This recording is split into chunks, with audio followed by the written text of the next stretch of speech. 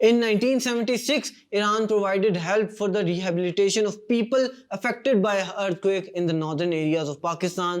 The gesture of goodwill was reciprocated by Pakistan when the Iranian province of Kerman was hit by earthquake in 1979.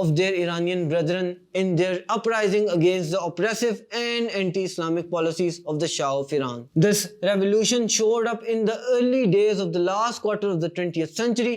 Pakistan immediately recognized the government that took over after the Shah was overthrown in February 1979.